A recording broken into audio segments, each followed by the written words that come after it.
मित्रों, आज मेरा सौभाग्य है कि पंजाब की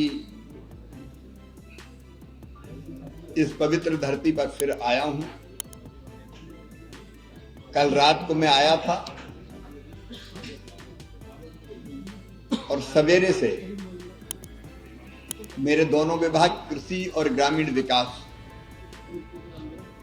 उनके कामकाज का मैंने ब्यौरा लिया, निरीक्षण किया। पहले रणवीर कला गांव में 6 साल से वो गांव पराली नहीं जला रहा।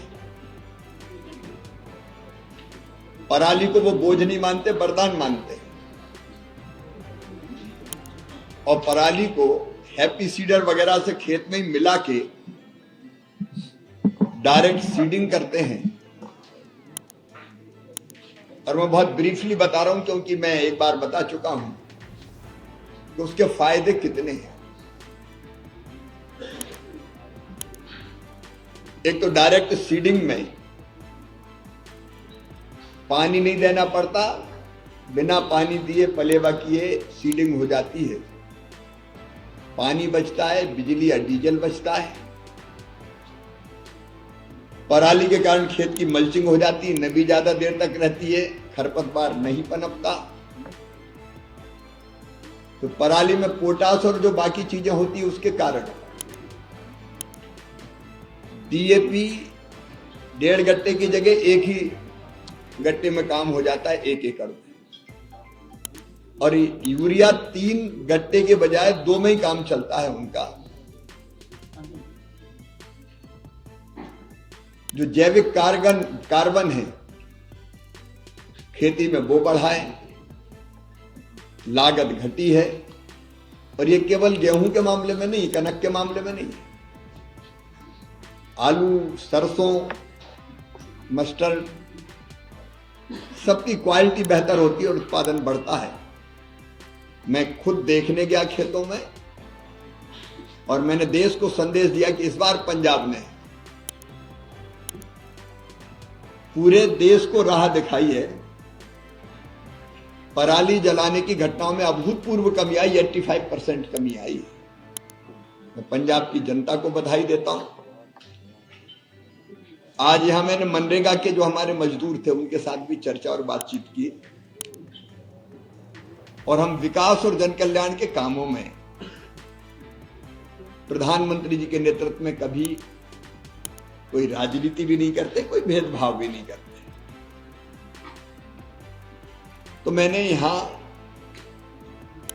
जो मेरे विभाग की योजनाएं हैं, रूरल डेवलपमेंट की, ग्रामीण विकास की, उनकी समीक्षा की। मित्रों, पंजाब में जब भयानक बाढ़ आई थी, उस बाढ़ के बाद मेरे विभाग की तरफ से, क्योंकि मैं उस समय आया था, सारे हालात देख के गया था। और तब मैंने पंजाब सरकार से कहा था कि जितने भी मकान टूटे हैं बाढ़ के कारण, उन सबको बनाने के लिए प्रधानमंत्री आवास योजना के अंतर्गत राशि दी जाएगी। पंजाब की सरकार ने पहले 14,000 मकान की सूची दी थी। मैं बार बार फिर मेरे विभाग से मैं कहता रहा कि और पूछो, कोई रह ना जाए। तो फिर हमें 36,000 मकानों की सूची दी। रात को 9 बजे मुझे सूची मिली। तो रात को इस स्वीकृति का पत्र लेके दूसरे दिन सवेरे में लुधियाना में स्वीकृति का पत्र देके गया था। आज मैंने समीक्षा की तो मुझे बताया कि 36,000 में से 30,000 की स्वीकृति वो जारी कर चुके हैं, 6,000 की अब भी बाकी है। ये स्वीकृति तत्काल होनी चाहिए, सबकी होनी चाहिए, ताकि जिनके मकान बाढ़ में क्षतिग्रस्त हुए वो तत्काल बना लें, इसमें देर नहीं होनी चाहिए। फिर 1 लाख से ज्यादा मकान हमारे पंजाब के गरीब भाइयों और बहनों को केंद्र सरकार ने पिछले वर्षों में दिए हैं। उनमें से स्वीकृतियां सबकी जारी नहीं हुई, केवल 76,000 सूची की स्वीकृति जारी हुई है। मैंने कारण पूछा कि केवल 76,000 क्यों, बाकी क्यों नहीं? तो बाकी के बारे में उन्होंने कहा कि भी संदेह है कि ये पात्र है कि नहीं।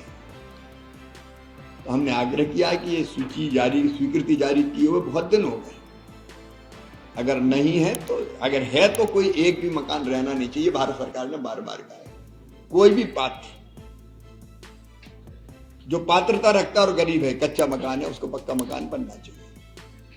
उन्होंने मुझे कहा है कि इस महीने करके वो 1 महीने के अंदर और स्वीकृति जारी करेंगे, या कोई अपात्र है तो उसके बारे में बताएंगे। हमने ये भी समीक्षा की कि नए मकान प्रधानमंत्री जी देना चाहते हैं उन सब गरीबों को जिनके कच्चे मकान है पंजाब में। उसका सर्वे हमने करवाया। भारत सरकार ने तो आदेश दिया कि सर्वे करती राज्य सरकार। राज्य सरकार ने जो सर्वे किया उसमें हमें बताया कि लगभग 5 लाख मकान, 7 लाख मकान उस सर्वे में आ रहे हैं, जिनमें हमने तय किया है कि 2 व्हीलर भी किसी को पास होगा तो उसको भी मकान देंगे, क्योंकि 2 व्हीलर आज जरूरत की चीज हो गई। 15,000 रुपया महीना तक आमदनी, पहले 10,000 तक पे देते थे, तो उस पर भी हम देंगे। टेलीफोन अगर किसी के पास है तो पहले नहीं देते थे, हमने कहा टेलीफोन है तो भी देंगे, क्योंकि ये जरूरी चीजें बन गई है। तो जैसे ही इसका वेरिफिकेशन करके पंजाब सरकार हमारे पास भेजेगी, ये मकान भी स्वीकृत किए जाएंगे।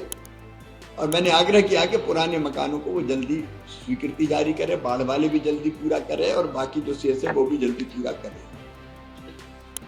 मनरेगा की हमने समीक्षा की। मनरेगा के अंतर्गत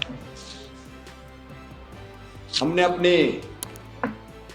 पंजाब प्रदेश के लिए पिछले दिनों जो राशि दी है वो 6,000 करोड़ रुपए से ज्यादा की है, और इस साल ही हमने 842 करोड़ रुपए की राशि पंजाब को दी है। लेकिन जब मैं मजदूरों से बात कर रहा था तो इसमें बहुत शिकायतें, जॉब कार्ड जाली, फर्जी हैं, काम ठेकेदार कर देते हैं, जो काम मांग रहे मजदूर उनको काम नहीं मिलता, कई तरह की शिकायतें। हमने आज समीक्षा भी की है, और यहाँ ये शिकायतें हैं, मैंने राज्य सरकार से भी कहा कि राज्य सरकार की ड्यूटी है, क्योंकि कई जिलों से शिकायत आई, मुक्तसर से आई, फाजिलका से आई, कि काम मजदूरों को मिले ही नहीं और काम हो गया। ये बहुत गंभीर है। राज्य सरकार से भी मैंने अनुरोध किया है कि ऐसे मामले में जांच करे और दोषियों को दंडित करने का काम करिए। पैसा ठेकेदारों के लिए नहीं है, ये पैसा मजदूरों को रोजगार देने के लिए है। और भारत सरकार की भी टीम आके इनकी जांच करेगी, ताकि पैसा अगर गलत हाथों में गया हो, किसी ने फर्जीवाड़ा किया तो उसको पकड़ सके और उसको दंडित भी कर सके, और गरीब को, मजदूर को न्याय दे सके। कुछ काम ऐसे हैं जो, जैसे नहर की सफाई, अब सफाई होती नहीं है और पैसा निकल जाता है, उन पर भी विशेष ध्यान देने की बात कही है। हमारी एक और योजना है आजीविका मिशन की, NRLM,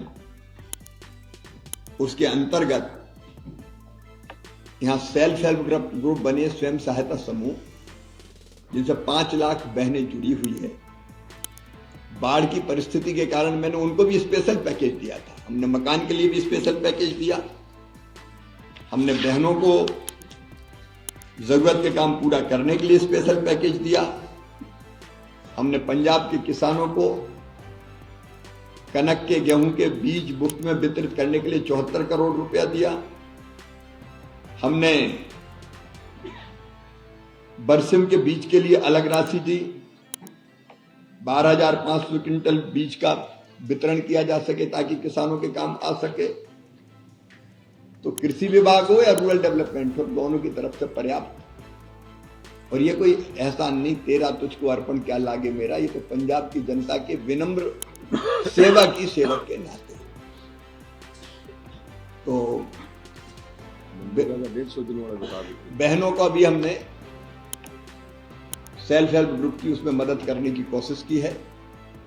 आजीविका मिशन का काम ठीक चले, उसमें भारत सरकार लगातार सहयोग कर रही है। और एक बात हमने और की कि आमतौर पर 100 दिन का रोजगार मनरेगा में देते मजदूर।